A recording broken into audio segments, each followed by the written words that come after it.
मुझे यही लगता है कि ये जैसे मैंने पहले कहा कि कोई इस किस्म की पेशकदमी कामयाब नहीं होगी, पहली बात। दूसरी बात ये कि कोई ऑप्शन नहीं है, मैं फिर से रिपीट कर रहा हूँ, कोई ऑप्शन नहीं है इस गवर्नमेंट के अलावा इस इस्टेब्लिशमेंट को।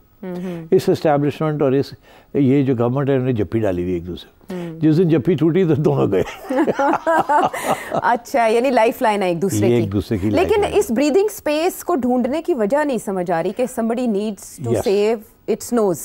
ब्रीदिंग स्पेस चाहिए to get the economy moving, ताकि दुनिया देखे कि स्टेबिलिटी आ गई है। अच्छा। अभी इस वक्त क्या प्रॉब्लम आ रही है, जो सऊदी अरेबिया ने वादा किया था, जो यूएई ने वादा किया था, जो चाइना ने वादा किया था, जो और लोगों ने वादे किए थे, अरबों रुपए की बात हो रही थी, वो क्यों नहीं आ रही? ये बड़ी प्रॉब्लम है ना, ये क्योंकि हमें सख्त चाहिए ना। एक तो ये कि हर एम्बेसडर जो है इस्लामाबाद में जो बैठा है डिप्लोमेटिक एनक्लेव में, वो जो लिख रहा है अपनी रिपोर्ट्स, वो यही लिख रहा है कि ये तो स्टेबिलिटी नहीं आ रही इस मुल्क में, और नज़र भी नहीं आ रहा कि स्टेबिलिटी आएगी कैसे। खान जो है हिलता नहीं है, एस्टेब्लिशमेंट हिलती नहीं है, ये गवर्नमेंट जो है इसका कोई इरादा नहीं कहीं जाने का, ये लगी हुई है। और यहाँ तक वो ये कहते हैं कि ये गवर्नमेंट जो IMF का प्रोग्राम कर रही है, ये है तो मुश्किल, बड़ा अनपॉपुलर है, मगर ये ज़रूरी है पाकिस्तान के लिए। अच्छा। अगर ये प्रोग्राम नहीं होगा तो फिर जो पैसे इन्होंने वापस हमारे करने हैं वो भी नहीं वापस होंगे, कोलैप्स हो जाएगा, कंट्री बैंकक्रप्ट हो जाएगी, हम भी लगे जाएंगे, हमारे पैसे जो इन्वेस्ट हुए हैं वो भी लगे जाएंगे। इसलिए इनडायरेक्टली और directly the international community is supporting this government. अच्छा। बिकॉज उनके बड़े यहाँ स्टेक्स हैं और उन्हें फिक्र है कि यहाँ अगर इंस्टेबिलिटी होगी, देखिए मैं एग्जांपल देता हूँ इंस्टेबिलिटी का। जो लोग कह रहे हैं जी गवर्नमेंट नवंबर में जा रही है, तो आपका ख्याल है कि गवर्नमेंट के जाने से पहले और बढ़ेगी नहीं इंस्टेबिलिटी बढ़ेगी तो गवर्नमेंट जाएगी ना, क्राइसिस और बढ़ेगी तो जाएगी ना। पहली बात, क्राइसिस बढ़ती है तो मईशत जो है वो बैठ जाती है, काम करने लोग छोड़ देते हैं कि पता नहीं अब क्या होगा, इन्वेस्टमेंट करें या ना करें। फिर ठीक है, तो फिर उस वक्त फिर IMF और वर्ल्ड बैंक कहते हैं हम भी ठहर जाते हैं, पैसे आने रुक जाते हैं। तो ये एक विशेष साइकिल बन जाती है कि पहले क्या होगा बाद में क्या होगा, तो जो चीज़ आप रोकना चाह रहे हैं वो बढ़ती जाती है। तो इसलिए तो वो अगर सपोज वो क्राइसिस होती है तो क्राइसिस से कैसे निकलेंगे? दो तरीके निकलने के। एक तरीका ये है कि जी नई इलेक्शन कराएं, ठीक 3 महीने हैं जो डिमांड कर रहे हैं 3 महीने तो उसमें लग जाएंगे।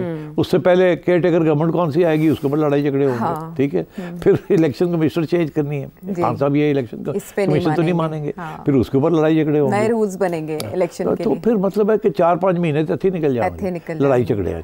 और उधर से इकोनॉमी बैठ रही होगी और उधर से एस्टेब्लिशमेंट के अंदर बड़ा गुस्सा बढ़ रहा होगा कि हम तो इकोनॉमी को बचाने आए हैं, बिकॉज इकोनॉमी ना रही तो कोई भी नहीं रहेगा, ना हम रहेंगे ना ये रहेंगे, कुछ भी नहीं रहेगा। तो that is why it is not going to be easy कि इस गवर्नमेंट को चेंज किया जाए। अच्छा। एक ही ऑप्शन है कि ये 5 साल जैसे भी है, बाय हुक और बाय क्रुक, ये गवर्नमेंट चले, इकोनॉमी को स्टेबलाइज करे, ठीक है, आवाम के लिए बाद में जाके कोई थोड़ी सी ईज ऑफ हो। अच्छा। ठीक है, आर्मी के अंदर जो इस वक्त बेचैनी क्रिएट करने की कोशिश की जा रही है उसको ख़त्म किया जाए, फॉरेन रिलेशंस ठीक किए जाएं। ये बहुत बड़ा एक एजेंडा इशू है। अगर आप इसको अभी अधूरा छोड़ देंगे या एड्रेस ही नहीं करेंगे क्योंकि खान साहब को अकोमोडेट करना है तो ये सबके गले पड़ जाएगी बात। अब यही इश्यूज हैं। This is why I feel कि खान साहब की जो डिमांड है जितनी भी लेजिटिमेट हो कि इलेक्शन चोरी हो गई, ये हो गया वो हो गया, तो वो उतनी ही लेजिटिमेट है जितनी कि 2018 की इलेक्शन चोरी हुई थी। तो उस वक्त की जो अपोजिशन बनी उन्होंने यही कहा ना, कौड़ा कुट करो बह जाओ, ठीक है जी, अब चलन दो खान नो। खान साहब तो आसानी के साथ 5 साल काट सकते थे जी। तो उन्होंने तो हरकतें जिस किस्म की करनी शुरू कर दी, वो तो बहरहाल ऐसी किसी सपोर्ट किसी गवर्नमेंट को नहीं मिला जितना खान साहब की गवर्नमेंट को एस्टैब्लिशमेंट ने सपोर्ट दिया। अब उन्होंने अपना काम खराब कर लिया एक जिद की वजह से। तो अब बात यह है कि क्या he will be allowed or to come back by this opposition and by this establishment? No. Until and unless there is a change in the establishment. Okay. Short of that, there will be no change in the politics of this country. Okay. वो किसी सूरत में नज़र नहीं आ रहा कि वो कैसे होगा, क्यों होगा, उसके बाद क्या नए रूल्स बनेंगे नहीं बनेंगे। और जो खतरा नज़र आता है वो यही आता है कि ये समझते हैं हम इलेक्शन की तरफ जा रहे हैं। मैं समझता हूँ कि इक्वल चांसेस हैं कि आप उसके बिल्कुल बरक्स किसी सड़क पर चल पड़े, जो कि बहुत ही ख़तरनाक होगी। आप इलेक्शन मांग रहे हैं, मोर फ्रीडम मांग रहे हैं, यहाँ तो दिन ब दिन पॉलिटिकल स्पेस कम होती जा रही है, क्रैकडाउन चलने शुरू हो गए हैं, इंटरनेट के ऊपर पाबंदियाँ लगनी शुरू हो गई हैं, इन्फॉर्मेशन के ऊपर पाबंदियाँ लगनी शुरू हो गई हैं, नए कानून बनने शुरू हो गए हैं। तो वे विल दिस एंड। तो इसलिए मैं समझता हूँ कि रियलिस्टिक अगर कोई पोजीशन है तो वो खान साहब को पहल करनी पड़ेगी। ठीक, खान साहब को अपने सपोर्टर्स को कहना पड़ेगा कि लेट वी विल, जैसे नवाज शरीफ ने जिन्होंने कहते हैं ना कौड़ा कोट करके क्या जी चलो सर्वाइवल इज़ मोर इम्पॉर्टेंट, बाद में हम डील कर लेंगे, ये डील करके तो सर्वाइवल करते हैं जी। तो खान साहब को भी कोई डील करनी पड़ेगी as a politician, not as a revolutionary. तो ये रेवोल्यूशनरी सिचुएशन नहीं है, ये अनार्की की सिचुएशन है, ये एंटी एस्टैब्लिशमेंट सिचुएशन नहीं है, ये प्रो एस्टैब्लिशमेंट। कौन बनेगा, वो कहते हैं ना कौन बनेगा करोड़पति, कौन बनेगा एस्टैब्लिशमेंट का बेस्ट फ्रेंड मुख्यमंत्री। हाँ, अच्छा, तो ये सिचुएशन। अच्छा सिर साहब, आपने अपने एनालिसिस में कहा था कि रिलैक्सेशंस मांगी जाएंगी दोनों तरफ से, जिनमें से एक रिलैक्सेशन ये भी हो सकती है मुमकिन तौर पर कि इमरान खान साहब की रिहाई का मुतालबा किया जाए, फिर उन्हें नज़रबंद कर दिया जाए उनकी रिहाइशगाह पर। ये पाकिस्तान तहरीक इंसाफ के लिए एक बहुत बड़ा एज होगा कि उनके लीडर बाहर आ जाएंगे। अब ये आपकी बात बहुत से एनालिसिस में भी आ रही है, लेकिन मुख्तलिफ फार्मूले, हर कोई अपने अपने फार्मूले लेकर मार्केट में आया कि कौमी हुकूमत बननी चाहिए जिसमें पाकिस्तान तहरीक इंसाफ के नुमाइंदे भी हों, इमरान खान साहब बेशक ना हो जो थोड़े अरसे के लिए काम चला लें। इमरान खान साहब की मजबूरी ये है कि आपने कहा सारा पॉलिटिकल कैपिटल उनकी उस जंग के ऊपर है जो वो लेकर झंडा चले हैं सिविल सुप्रीमेसी का, लेकिन बिहाइंड क्या है वो आपने अभी बताया। महमूद अचकज़ई साहब को अपना नुमाइंदा मुकर्रर करना, फिर ख्वाजा आसिफ का एक ट्वीट करके ये बताना कि महमूद अचकज़ई साहब ने इमरान खान साहब की नुमाइंदगी से इनकार कर दिया। देयर इज़ समथिंग फिशी, कोई खिचड़ी पक रही है। क्या पाकिस्तान तहरीक इंसाफ को भी सेफ पैसेज दिया जा रहा है कि आप महमूद अचकज़ई साहब के थ्रू आएँ, बैठ के हम बात कर लेते हैं थोड़े अरसे के लिए, इन मामलात को इस तरह से चलाते हैं। दोनों तरफ ना शहबाज शरीफ साहब उधर से आ रहे हैं, ना उधर से इमरान खान साहब आमने सामने बैठ रहे हैं। तो नवाज शरीफ साहब और आसिफ अली जरदारी साहब के होते हुए आपके ख्याल में कोई ऐसा हल निकल सकता है जो इससे पहले नहीं निकला, क्योंकि डिमांड्स तो वही हैं? नहीं, गवर्नमेंट तो है, वो तो शहबाज शरीफ के पास है। It's not with Asif Zardari nor with Nawaz Sharif. ये मैं आज आपको कैटेगोरिकली बता रहा हूँ। अच्छा, कैटेगोरिकली बता रहा हूँ। मरियम नवाज शरीफ और शहबाज शरीफ इंडिपेंडेंट बिल्कुल नहीं है, मगर अब वो मियाँ साहब के ऊपर डिपेंडेंट भी नहीं है। ये मैं आज आपको कैटेगोरिकली बता रहा हूँ। मियाँ साहब का इंटरेस्ट भी नहीं है कि वो इसको चलाएं on a hands on basis, पीछे हट गए हैं। ठीक, तो अब और ये क्यों इनके हाथ में क्यों है?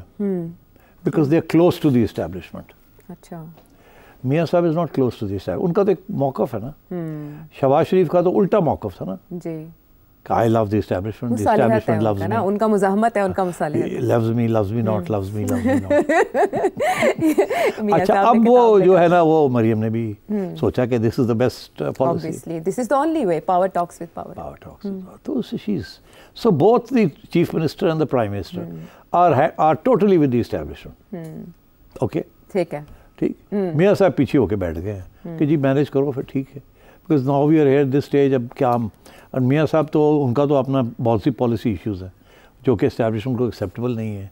मियाँ साहब को एस्टैब्लिशमेंट पॉलिसीज़ एक्सेप्टेबल नहीं है, मगर उन्होंने सेक्रीफाइस कर दिया अपना बयानिया for the sake of Shahbaz Sharif and Maryam, and also कि हाँ मुल्क के लिए तो कुछ कुर्बानियाँ करनी पड़ेंगी। ठीक है। और वो हमेशा यही कहते हैं कि हमने ये जो सारे इकदाम हो रहे हैं जो एंटी पीपल हैं, अब क्या क्या करें, हम तो मुल्क के लिए कर रहे हैं। वो कौड़ा कोट करके ही कहना पैदा है, यही कहना पैदा है, मजबूरी। मगर बात, असली बात क्या है?